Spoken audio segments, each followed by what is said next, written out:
Hello, beautiful souls. I am Valeria Maritza, here at Healing Through You. I am an infinite being of light, and so are you.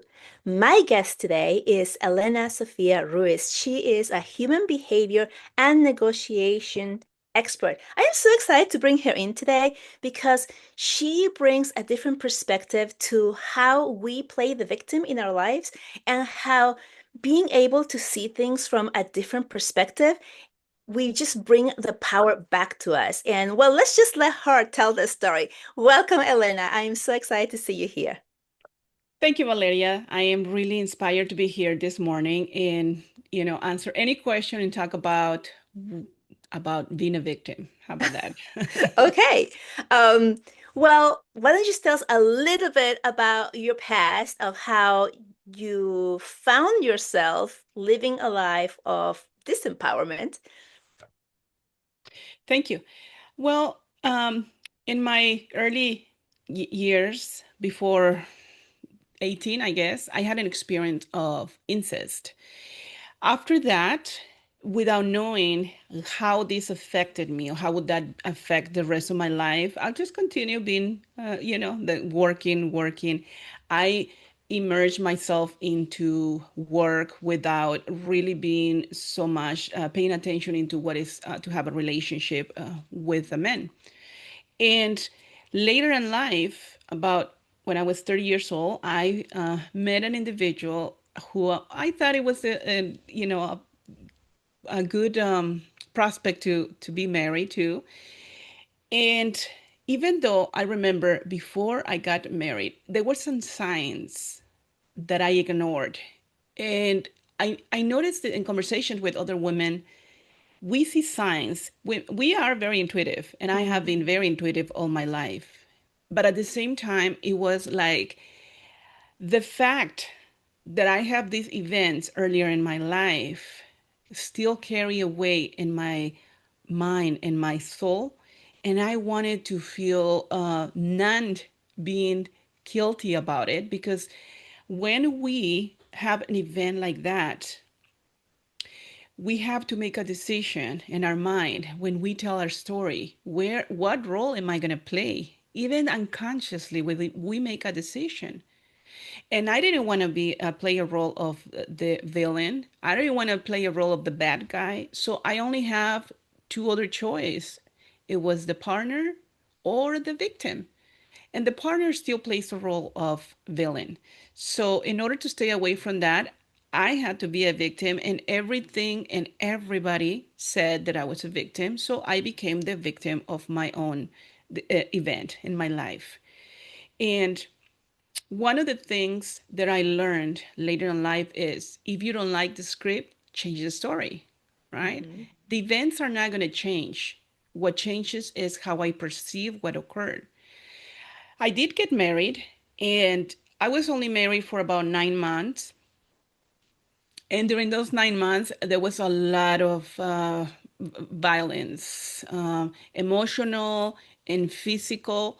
And it was very difficult for me to actually understand all of that. I wasn't ready until I got out of that however I could. And just to be clear, that I had family who adores me and that they were there all the time.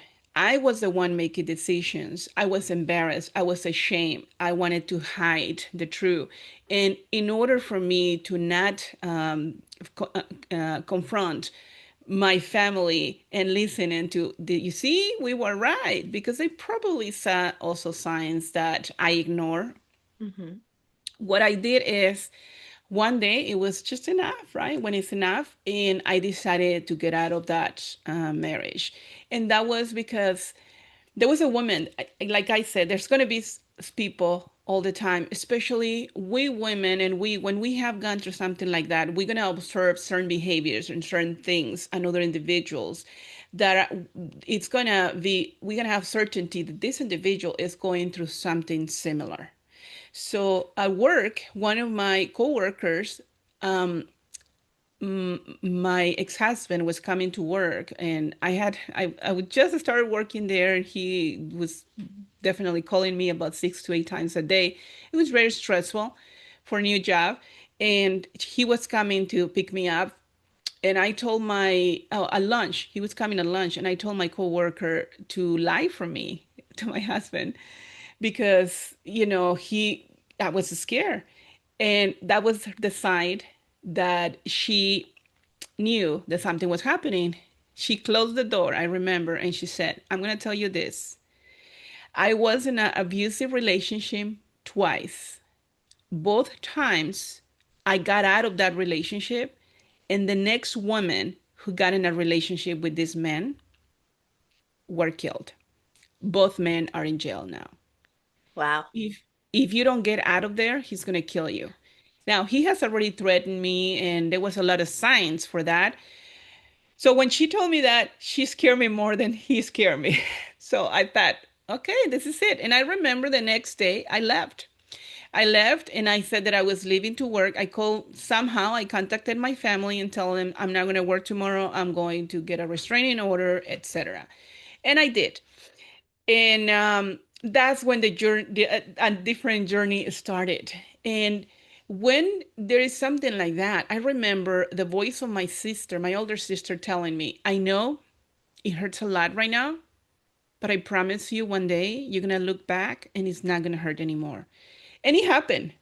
And I think that when you are in a moment like that, for anyone there listening, when you're struggling, it's important to you get a hold of any hope that you have that something is going to be better. And I also want to emphasize about how important it is to have a social life, because the first Mhm. thing when you get into that, you're going to see how you're going to be removed from your family, from your social life. And when you're going through something, when you're getting out of that relationship, for any person listening, if this is the way that you find yourself, like, okay, I'm losing my friends and my family because I'm not allowed to hang out with them, that is very unhealthy.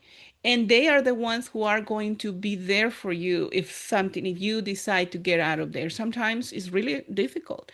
And a lot of people, Valeria, the one question that I've been asked many times during my life is why you didn't say anything.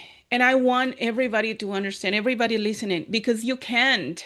Mhm. Because you can't. You're under a spell of fear and disempowerment. And that is impossible to raise your voice or to say, because your fear is so big that only something bigger can get you out of there. Like what my coworker said, and I used to say she was like an angel because she disappeared from my life. She just came and did that and Uh-huh. disappeared. And I don't even remember her name, but I remember that she was there for me. That was the other thing. We have signs, we have individuals that come and touch our hearts to help us. But sometimes we disregard those things because we are so much into the fear. So when I got out of there, a little bit after that, I found an individual who proposed that I start my own business, and I did. And I was working so much. So when you are a first time entrepreneur, if you are, But wait a second. Let's just go back here to the first part of your story that you were talking about, because I find that it's so powerful that you said that you had, first of all, you said you had all the signs and you just didn't listen. Mhm. And I feel that's so powerful for anyone listening because we all have those signs, just like you said, like that happened to me as well with my ex, that all the signs were there and we just don't listen because I don't know, we need to prove to ourselves that we're adults, that we can do it, whatever it is in our head. And then we get into the situation. And then the second very important thing that you said was like that your family asked, well, why didn't you say something? You're like, you can't because you're in it. Yeah, And that is what holds you, it held you, and it holds so many women prisoner of their own creation correct. because they don't know how to get out of it, right? Correct. So I'm so glad that that angel showed up for you and Yes. gave you that part to move out, right? So before you go into your how you created your business, um, tell us a little bit about how that whole part of leaving and like just leaving that whole thing, being re-welcomed by your family, how did that part work out for you in order for you to be able to start your own business? Well, the part about my business is not about the business. It's about how I find another way of how I put obstacles myself into my journey. Uh-huh. I I don't want to see. talk that. Well, not. So what I was going to say is that when I got out of there, yes, my family embraced me, right? And I had zero money at the bank because he took everything. And I just continued to work because I was the one with the job, by the way. That was the other thing, right? So I continued to work and I found so much support from people around me, from my employer, and all of that. It was phenomenal. And when anyone who finds themselves in this specific moment, there is so much healing, there's so much emotional, everything counts. So, if you have a friend there who is going through there again, through that, please do not ask why you didn't say anything. The word why is absolutely it's very aggressive. And when you are in that moment as a individual who just got out of that situation, it is very difficult to answer. First of all, there is no answer. There is no answer. And second of all, you're still trying to getting out of the situation because you're still emotionally there, and with this attachment, with this feeling, with this disempowerment, with this fear, with this individual, you still believe they're going to kill you. You still believe they're going to hurt you and your family because for whatever reason you believe it at the beginning, and you continue to believe that until little by little there's a healing, right? I did go through a process of it's like 12 different steps for PTSD. I was diagnosed with PTSD, and From I the went relationship? from the yes, from the relationship. Hmm. And in this process, Um, it took a year. I was going once a week to a group therapy. That's how it was. And then every so often, I think once a month, I met my my doctor, and then every week. And I try to be very good with anything that has to do with learning, right? So I was learning, and I learned so much through this process. I learned that one of the things that I learned is that, and not that I was undermining my pain, but there was individuals really struggling with what PTSD was, individuals who came back from war, or individuals who couldn't even get an elevator, or really truly, what fear is about an experience, or couldn't drive a car, etc. So I remember when I had started, because I just started my business, and my family was going on vacation here in a week or 2 weeks or blah blah blah. And I remember, as an entrepreneur, you wear so many hats at the beginning, and I was telling to myself, I don't have time to take time off. And I usually don't take vacation or time off, but not only I went through that, and then I started working, I was exhausted. I just wanted to clear my mind. So the way that I did it, I said, well, if I cannot go to Hawaii like they do, if I cannot go to blah blah blah like they do, I'm gonna go to. There was a friend of mine told me about this event, this self-development course that he was learning, and it was just an hour drive away. And I thought, I'm just gonna go to this town, and that's gonna be I'm gonna stay in a hotel, and I'm gonna just learn in something. Now, I have high value on learning more than traveling or anything else. And that was the beginning of my transformation and my breakthrough. I took a 3-day class, and this class helped me see a lot of the things that I wasn't seeing. But it wasn't enough. I signed up, I remember, for all the classes, from kindergarten to PhD, and the same institution. I love learning. And right now, we don't have to go to any classes necessarily to learn something. There's so much information on the internet. If anybody is listening to this, if you get a hold to any information, it's because you're meant to listen to that information. And there's something there's a message. And you might not be the one who needs to listen to this, but you're the one who has the power to tell a friend to listen to this. Does that make sense? Just like those, like the woman, she had no power to help me. All she had is she knew that if she scared me more than my ex-husband, I would take action. And I did.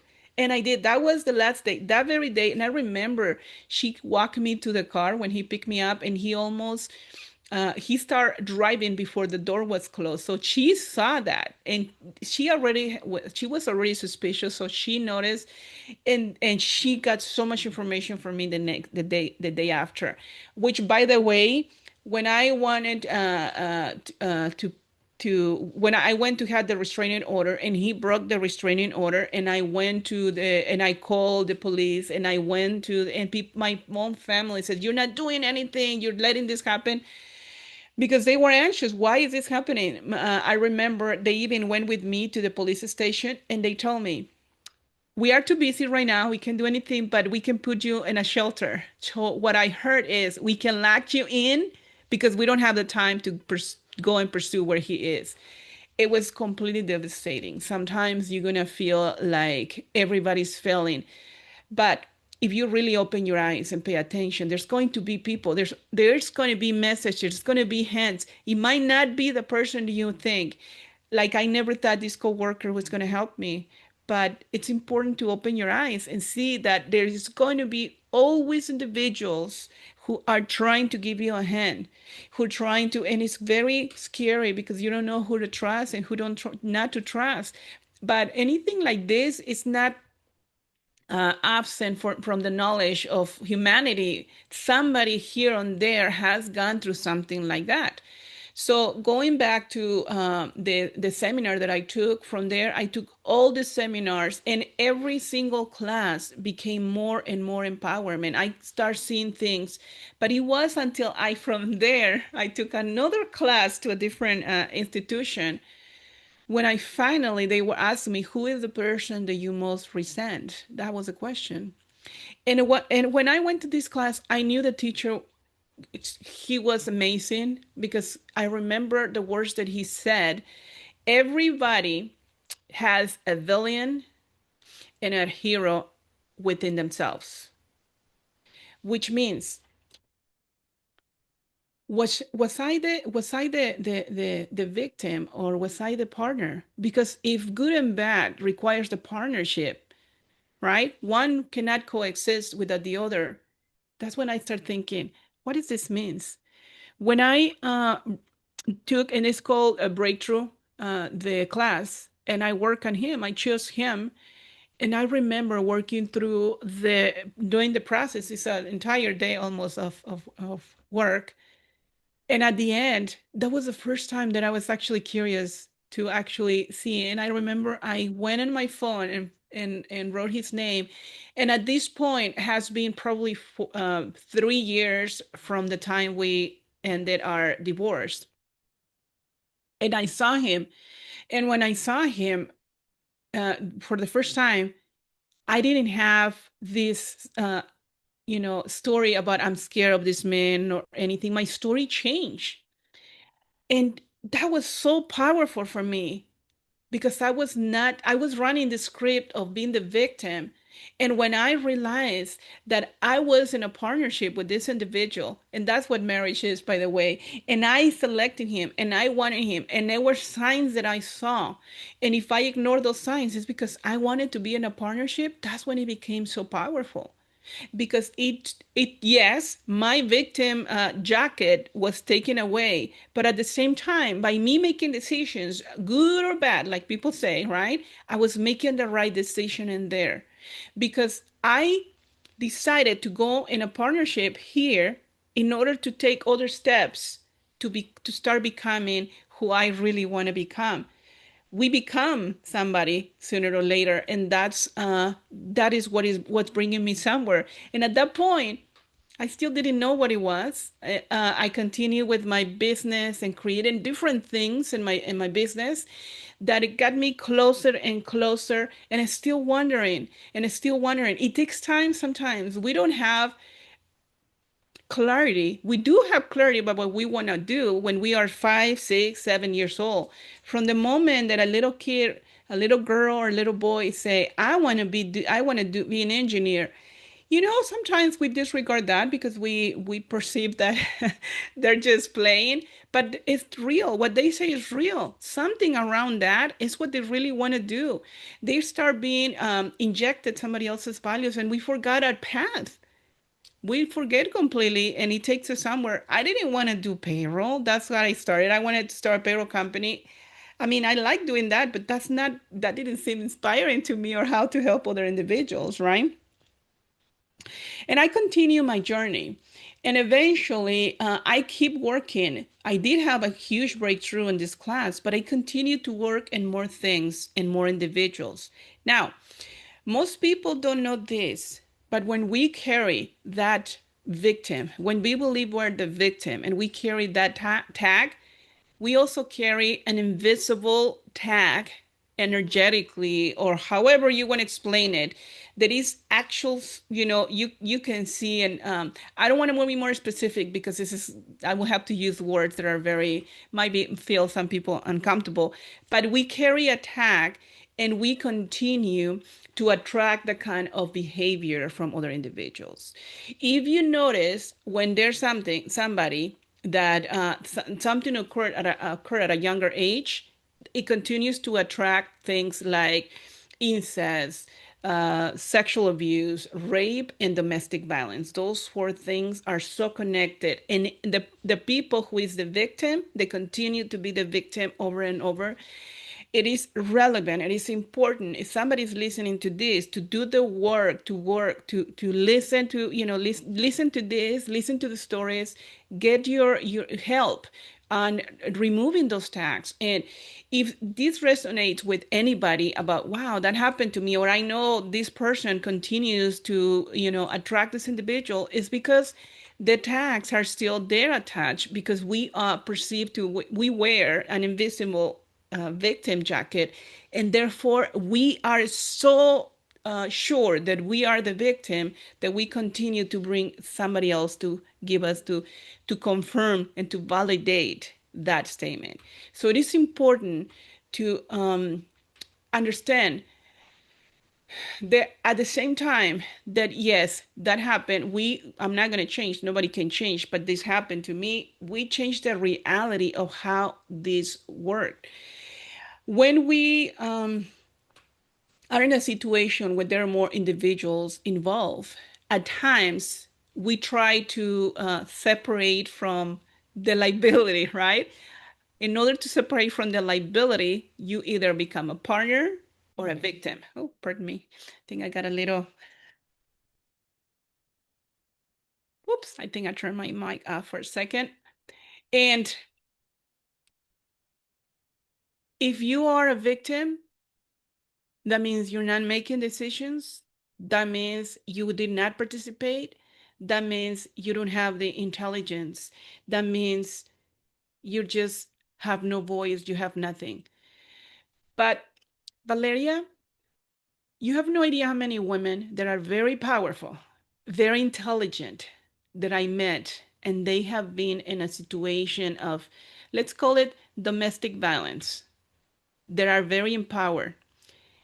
And I asked them, tell me a little bit about that. And I help them understand and see sometimes what they don't see, that they, in fact, they are the ones who have the control all the time. And somehow it was important for them to be in that relationship. You have no idea how powerful it is when they get to see that they play a role and they were partners, and sometimes more than partners. They build this tragedy just to get out of something. They are they become so empowered because they understand that they play just a role that they actually created just for another reason, just to create something bigger. And it was not that they were just victims, they didn't think any participation or anything. Uh, Without a doubt, I can tell you that every time I have come across a woman that looks powerful, with a woman, I mean, it's impossible to not see that this woman has that intelligence to actually create something like that. And even though it sounds irrational, how can I create to be hurt or anything? So let me give you an example. When I was when I was getting married, when I met my ex-husband, I was close to my 30s. And at that time, I started getting a lot of pressure about, aren't you going to get married? You're going to have kids. I come from a different generation than the new generation. New generations is not like that. That's changing, right?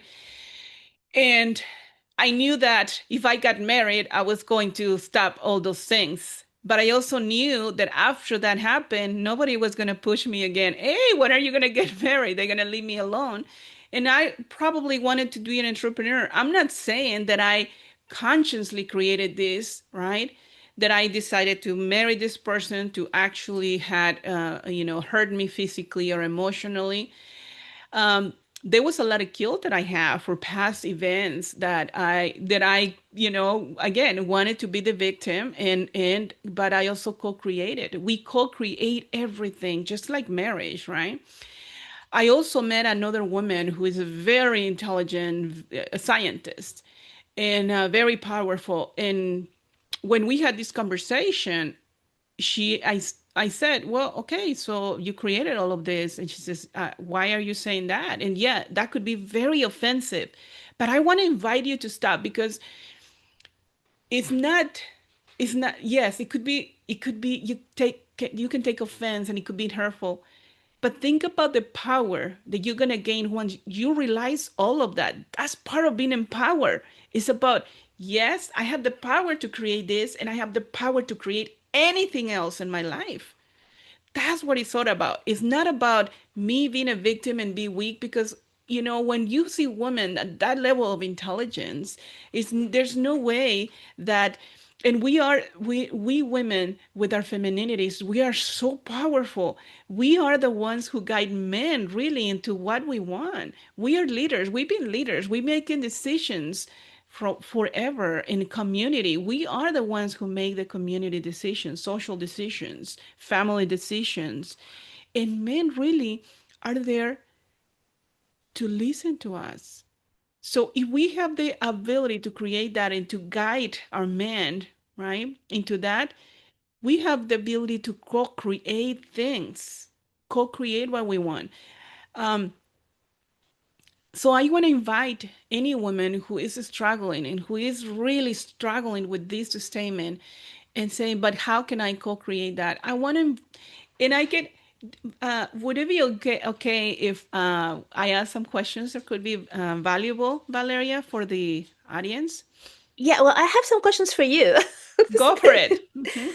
A few questions. The last, I'm going to go backwards because it's the freshest thing in my mind, and that is, you said we are here as the female role so that the men can listen. How can a woman who is in an abusive relationship say something so that she's listened to from the abuser? Okay, so every relationship is going to be different.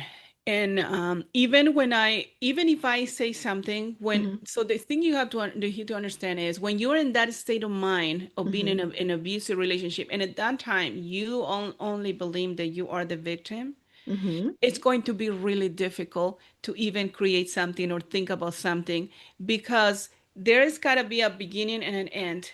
And if the person is not ready to be helped, my own family tried to help me and I refuse it. So the only thing that I can tell, they cannot, there's no way of communication with this individual, right? Uh-huh. But what I mean when we can create, I wasn't really just talking about being in that situation. I was talking about in general in the world. We are not going to be able to listen until we're ready to get out. There is something that we need to, how people say touch bottom. Hmm.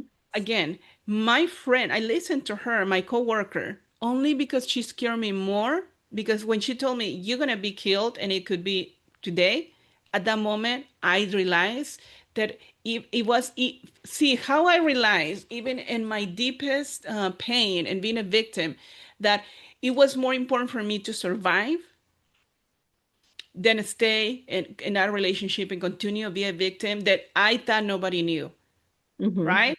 So every time we individuals make decision that is more beneficial, for me it was beneficial not to say anything because I didn't want to break the trust from my family. I didn't want to hear I told you. So for those individuals being in there, they're gonna make decisions. What is more convenience for them at the time? If it's more convenience to get out of there and go and talk to the police or go and talk to a friend, they're gonna do that. But there's something in between that event, that relationship with the husband, that it has more value. And one of the things is the fact that they have kids and they don't want their kids to grow without a father. I don't know specifically what is the situation. Every situation is different. So what I can tell you is what I want him, instead of saying, is what I want him to believe is, if you think that you are disempowered financially, that your husband is completely doing all the financials, which was not my case, that you have kids and you don't know how to work, and if this husband leaves you and is physically abusive with you, and if that leaves you, and you believe that you're not going to have any power to, or job, that is not true. That is something that you believe. We create our own obstacles. There's going to be ways of you going to figure this out, but you have to understand this. If a man is doing this to you, it will also be doing this to your kids. So if you want your kids to not go through this, that's the way you need to listen to. You need to get out of there. Which Now, was bring me to the second question that I had, because I had three questions, is how do we get out of that? How do we take off the victim code? And let's just say for someone who doesn't have kids, who's just in the situation. And I know you mentioned like when you hit rock bottom, but what about someone who's in the position, is listening to this, sees themselves in the story, but they don't have a worse thing to think about like you did okay. to get out? Like how can they take off that victim coat? Thank you for asking that. Hmm. So the reason why I stay there is because they see more benefits in staying there than getting Hmm. out. Unless they are, physically with chains and stuff, if they're in a relationship that is abusive, they're staying in the relationship because they perceive they get more benefits. Okay? So first of all, this is what I'm telling you. This they want the first number one. If they don't want to get out of there, that's not gonna happen. They have to make the decision. They want to get out of there. If you are there, if you know, look until the benefits for you and getting out of there. Okay, maybe I don't have money, but I have freedom. Maybe I won't have a home, but I will have friends. I will have myself. I can do this. I can do that. Look at the benefits. Try to really find more benefits into getting out of there than staying there. Because Valeria, the only reason why an individual stays there is because there are more benefits. For Yeah. me, I thought that my benefit was to be alive, right? Because he is staying That's a there. good benefit. Yeah. Until I realized that the only benefit of staying alive was to get out of there, then I make that. So whatever scare you, just think about what is happening there, what the reason is staying there, and look how that can occur being out of there. And you will get out of there. The reason why you're staying is because find what do you think that is more important for you to stay, Hmm. because we have that power. Is just very difficult there at that time. Again, there's no why. It's just we are under the effects of the situation. But if you really are struggling, if you have tears and you have, I want to get out of there, find all the drawbacks to you of staying in that relationship and all the benefits of getting out of that relationship. And one of the drawbacks is going to be you could possibly be murdered. And that's a reality, Valeria. Yeah. My last question that I had from what you are saying is, what do you have to say to someone? Let's say someone found their power, got out of the relationship, whether she left him or he left her or whatever, but they're already out. But now they're still not living an empowered life. They're still living in the victim mentality, even though they're separate, even though they're no longer together, and they're still blaming their situation, why they don't have money, why they don't have another partner, why whatever happens on the ex. How can that person find peace and begin to heal? I love your question. First of all, again, and this is going to be the same, you know what, Valeria, is going to be the same question no matter what. Okay. So what was the benefit to me that I went through that event? And you want to be specific, what was the benefit to me that he did this, that he did that? And look into your life, what you want to create, what is your life purpose. If you don't know your life purpose, because most people don't, what is valuable to you? If you have a family, if you have kids, right? What was the benefit to my kids that I went in that relationship? Maybe the fact that you have those kids with that man, right? If you don't have kids, is you have a story to tell. Hmm. A lot of the individuals are born to help others, but they don't know how. But it's more powerful when you have a story to tell. When you have a story to tell, people says, you hear me, you connect with me. I know you Hmm. can understand me. Because when you don't have a story to tell, people will say, you don't know because you've not been there. Yeah. It happened to me many times. And I said, Hmm. oh, but I have been there. And when I say my story, I remember, yes, when I say my story, I help people. I remember doing this with women older than what I am now, where they say, I can't, but I can. You don't understand. I feel his hands in my neck. And between 10 minutes, when I ask the right questions, it's a transformation. And that transformation is the moment. I just want you to know, you truly want to be in power, you have to stop being the victim. You have to use that and see that event as an event, not as you were a victim, as an event that occurred in your life. And that event, bring it as a gift, as a tool for you to share a story, to see I survive, if you want to say I survive, or I'm above that. Because if you're out and you're still struggling and find your purpose, go back to when you were a little person, a little individual who dreamed to be an architect or a teacher or a doctor and saving lives, or a psychologist. I don't know.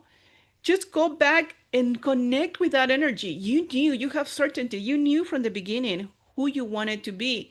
And the event just give you a story to put on your toolbox to go in that direction of your life purpose. That's all it is. I love that. That was beautiful said, beautifully said. Do Thank you you. have what questions did you want to ask the audience? So if you're here before if you're not driving, of course, you can pause this and get a piece of paper, a pen, so you can answer these questions.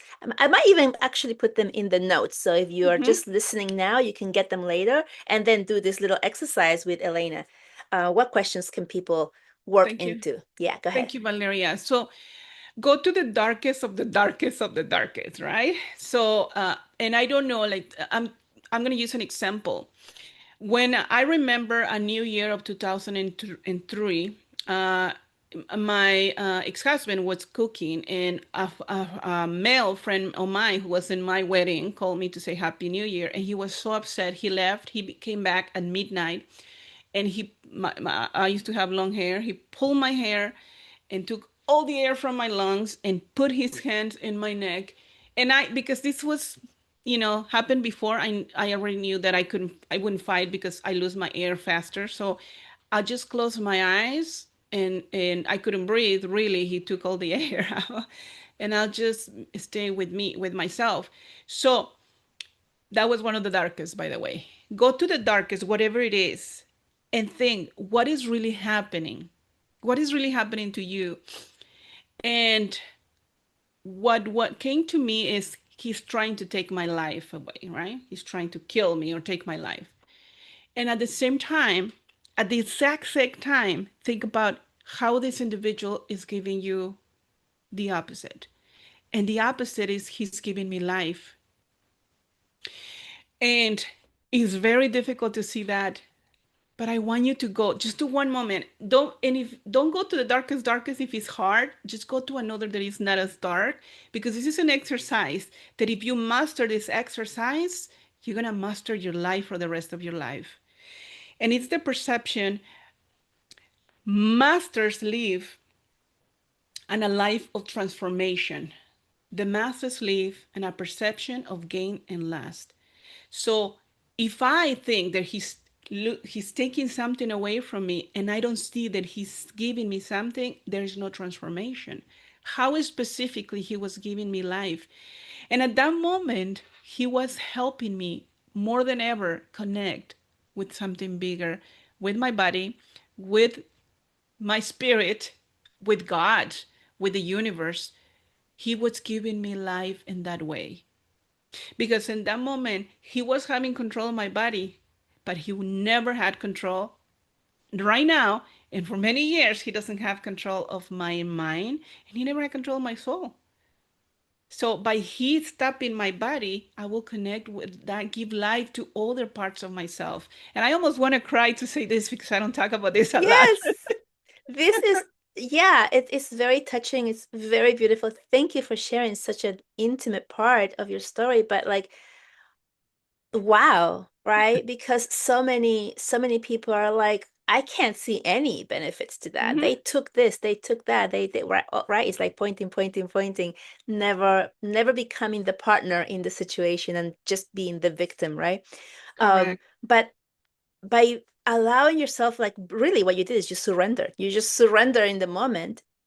And I love the way that you said, like, you can't take something away without giving something, Hmm. right? Like bringing that balance, because we do live Hmm. in a world of duality. I love that. That was perfectly said. Thank you. Yeah, Yeah. so the if we only see one side, because that's what Mhm. we do, is when we are victims, look at the one side, Mhm. right? And I have talked about this marriage before. I don't. It's been so many years, and I did breakthroughs and everything. So I see it very differently. That if I was still the victim on pain, I will the words will be used very differently. Mhm. But when I worked through that, I also, if you just got out of that, let's just talk about the ones who just getting out of that or still struggling. I go back and see how much I learned from him. The things he taught me. By the way, he taught me how to get a restraining order. Okay. A week before that, my restraining order, he took me to get a restraining order against his own grandmother. I know, I know. It's for me, okay, that's what he was. Synchronicities. Interesting, right? I Mhm. remember telling my mom, I know where to go and everything because he just took me 5 days before. Which imagine, right? Imagine again, he was giving me and taking from me and giving me. He was taking me things that were useless, and he was giving me tools, new tools that I was going to use. I have been in this country for probably 5 years, so I really know a lot about the American culture, and I learned so much with him. So, yes, maybe you were born here, but look at what he gave you. And for those of you women who had kids with this individual, I mean, come on, what a gift, right? I didn't have kids, but if I had a kid, that would have been the most beautiful gift that I would have walk away with, right? So if you didn't, if you just know that you didn't, and there was other things, look at the things that you think he took away from you, and what is the opposite, and how he returned the opposite. Because there's no every interaction, every individual. When we go to the store, we give money for exchange of vegetables and groceries, right? Every transaction in our life is balanced. It's an exchange of something. Sometimes we see it, sometimes we don't. But again, if it's hard for you to see that in the darkest of the darkest of the darkest, go to the less dark. And the resilience that he gave me, the story, he gave me one of the most beautiful stories that I have to share in the world. And the story I have repeated. I remember about 2 years after that, in my first self-development class, there was this beautiful woman. She looked so much like Marilyn Monroe, Mhm. so much beautiful. And she said, "Oh, I just got divorced about my age, right? And I'm done with men. I don't want to know anything else." And I said, "Okay, let's have a conversation." And I said, "I went through this, but I'm not done with men." Right? I And love I that. remember, I There is hope. remember there is hope. You're not gonna believe this, but a year later, she got married about a year and a half later. 6 months later, she was in a relationship. Then a year later, she got married. And oh my gosh, every time I see her on Facebook, I'm like, wow, I can't believe that.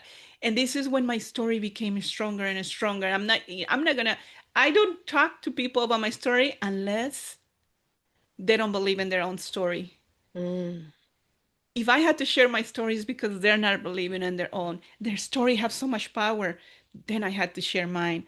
But I don't have the need to share it unless they don't believe in their own. And most likely their story is going to be as powerful Yeah, and more for them because they lived through that. Imagine living through that. What a beautiful gift. amazing. Well, Elena, this has been really great. The time has flown by. So why don't you tell us where can people reach you if they want to work with you or get in contact with you? Well, believe it or not, I have a podcast called Intimate Conversations with Men. How about that? Amazing. Is And that on YouTube or it's just it's in all I heard 20 platforms, okay? whatever, all the Spotify. platforms Uh-huh. they Hmm. use. And my website is actually intimateconversationswithmen.com. You can find a phone number, you can find a website in there, and all the different links for the different platforms. Amazing. Intimateconversationswithmen.com. Perfect. And And I'm gonna put that all that information on the notes so that mhm, if people want to see and they didn't get catch that right now, they can just go in the notes and see where to find you. thank you, Valeria, and thank you for having me here, sharing part of my story. And I really enjoyed this. Thank you. I enjoyed your story too. And with that, I will let you go and I will see you guys next time. If you enjoyed this podcast and you got something out of it that you found helpful, or you know of someone that would be helped through listening to this, I will ask you to please share it. If you haven't already subscribed and you're enjoying the content, please subscribe, like it, leave us a comment because all of those things are ways that you can support me, this podcast, and other people who are looking for this type of information so that they can also find the best way for them to receive what they're needing. Does that make sense? So I'm asking you if you haven't already subscribed or liked or sent us a comment, that would be great. And please connect with Elena. She's a wonderful soul. I love her story, so heartfelt. And if you are in a relationship and you're not sure how to get out of it or how to get out of the aftermath, right? A lot of times we leave and then we're just like in this place of like, what do I do with myself now? Or I can't do. And we put all of these can't, I can't. Remember who you are because you are a divine, infinite being of light. And there is nothing that you cannot do or have. And the story that we tell ourselves that we can't because is just that. It's just a story that we have bought by other people having told us, you're not good enough, you're never going to fill in the blank. And all of those are not you. They're not you. It's not your story. Remember who you are, the powerful, beautiful, infinite being that is here to thrive and to have it all and to live a life that you enjoy. With that, I love you so much and I will see you next time. Bye bye.